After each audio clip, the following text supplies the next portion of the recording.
കഴിഞ്ഞ ദിവസമായിരുന്നു അഡ്ലെയ്ഡ് ടെസ്റ്റിൽ ഓസ്ട്രേലിയയോട് ഇന്ത്യ 10 വിക്കറ്റിന് തോറ്റത്. അതുപോലെ തിങ്കളാഴ്ച ശ്രീലങ്കയെ ദക്ഷിണാഫ്രിക്ക 109 റൺസിന് തോൽപ്പിക്കുകയും ചെയ്തു. ഇതോടെ ലോക ടെസ്റ്റ് ചാമ്പ്യൻഷിപ്പിന്റെ ഫൈനൽ സാധ്യത ആകെ മാറിമറിഞ്ഞിരിക്കുകയാണ്. പോയിന്റ് പട്ടികയിൽ മുന്നിലുണ്ടായിരുന്ന ഇന്ത്യ, ശ്രീലങ്ക, ഓസ്ട്രേലിയ എന്നീ ടീമുകളെ മറികടന്ന് ദക്ഷിണാഫ്രിക്ക 1-ാം സ്ഥാനത്തേക്ക് ഇപ്പോൾ എത്തി നിൽക്കുകയാണ്. ഓസ്ട്രേലിയ 2-മതും ഇന്ത്യ 3-ാം സ്ഥാനത്തുമാണിപ്പോൾ നിലനിൽക്കുന്നത്. ടെസ്റ്റ് ചാമ്പ്യൻഷിപ്പിൽ ഇന്ത്യയുടെ അവസാന മത്സരങ്ങളാണ് ബോർഡർ ഗവാസ്കർ പരമ്പര എന്നത്. ഓസ്ട്രേലിയയ്ക്ക് ജനുവരിയിൽ ഒടുവിലായി ശ്രീലങ്കയ്ക്കെതിരെയുള്ള 2 ടെസ്റ്റുകളും അവശേഷിക്കുന്നുണ്ട്. ദക്ഷിണാഫ്രിക്ക പാകിസ്ഥാനെതിരെ 2 ടെസ്റ്റുകളാണ് കളിക്കാനുള്ളത്. പാകിസ്ഥാൻ വെസ്റ്റ് ഇൻഡീസിനെതിരെ 2 മത്സരങ്ങൾ കൂടി ഇനിയും വരാനുണ്ട്. അതുകൊണ്ട് ഓസ്ട്രേലിയക്കെതിരെ ശേഷിക്കുന്ന 3 ടെസ്റ്റുകളും ജയിച്ച് പരമാവധി പോയിന്റുകൾ നേടുക എന്ന വഴി മാത്രമാണ് ഇന്ത്യയുടെ മുന്നിൽ ആകെ നിലനിൽക്കുന്നത്. പട്ടികയിൽ ഏറെക്കാലമായി 1-മതായിരുന്നു ഇന്ത്യയുടെ സ്ഥാനം. ഈയിടെ സ്വന്തം നാട്ടിൽ ന്യൂസിലൻഡിനെതിരായ പരമ്പരയിൽ 3-0 തോറ്റതോടെയാണ് കാര്യങ്ങൾ ആകെ മാറിമറിഞ്ഞത്. ബോർഡർ ഗവാസ്കർ പരമ്പരയിൽ ആദ്യ ടെസ്റ്റിൽ ജയിച്ചതോടെ ഇന്ത്യ വീണ്ടും മുന്നിൽ കയറുകയായിരുന്നു. എന്നാൽ അഡ്ലെയ്ഡിലെ തോൽവിയോടുകൂടി വീണ്ടും പിന്തള്ളപ്പെട്ടു. ഇനിയുള്ള 3 ടെസ്റ്റുകളും ജയിച്ചാൽ മാത്രമേ മറ്റൊരു കണക്കിന്റെയും സഹായമില്ലാതെ ഇന്ത്യക്ക് ഫൈനലിൽ എത്താൻ കഴിയൂ എന്നതാണ് യാഥാർത്ഥ്യം. എന്നാൽ ഓസ്ട്രേലിയക്കെതിരെ അവരുടെ നാട്ടിൽ ടെസ്റ്റ് പരമ്പര ഇന്ത്യ ജയിക്കുക എന്നത് അത്ര എളുപ്പമായ കാര്യമല്ല.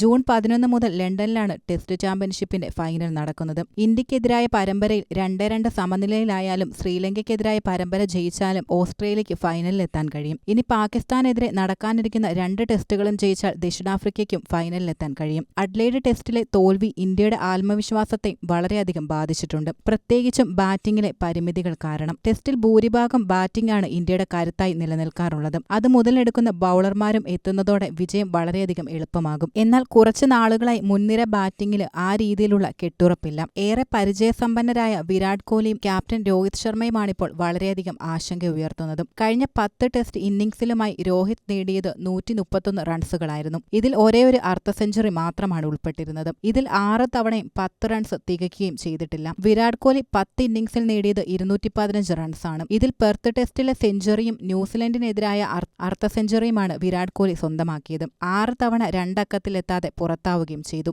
ഓസ്ട്രേലിയക്കെതിരെ ശേഷിക്കുന്ന 3 കളികൾ ജയിക്കാൻ ഇരുവരും ഫോമിലേക്ക് ഉയരേണ്ടത് വളരെയധികം ആവശ്യവുമാണ്. ഇവരിൽ നിന്ന് പ്രതീക്ഷിക്കുന്ന റൺസ് വരികയാണെങ്കിൽ അതിനോടൊപ്പം ടീമിന്റെ മനോവീര്യം ഉയരുക തന്നെ ചെയ്യും.